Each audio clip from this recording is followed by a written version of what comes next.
Yeah, well, I of course focus very much on U.S. foreign policy under Trump, and I think his agenda is quite clear. He talks about ending the war in Ukraine, so we discussed that yesterday. He talks about ending the war in the Middle East. He talks about the U.S. as a competitor to China.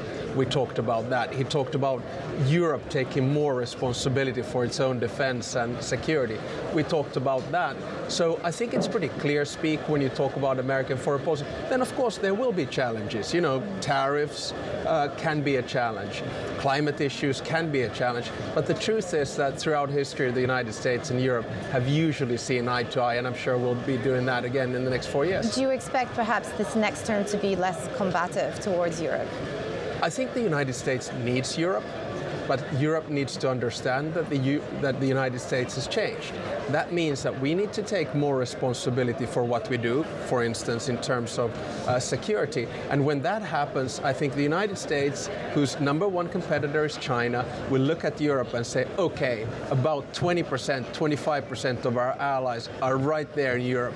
Let's play ball with those guys. Can I just pick up on Ukraine? I know you spoke about it with President Trump, and he seems to think that he can secure a peace deal between Russia and Ukraine. If that does happen, what is the likelihood that it's done in a way that's just and fair for Ukraine? Well, in my mind, Ukraine needs four things. One is territory, and here we don't know where things are going to settle.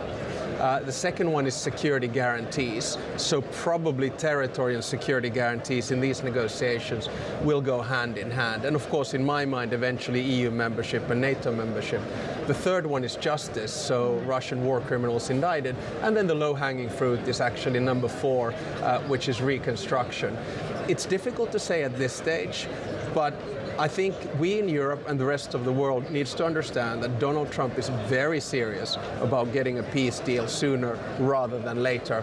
I have myself said that there's a window of opportunity for these negotiations between the election and the inauguration day. Let's see what happens.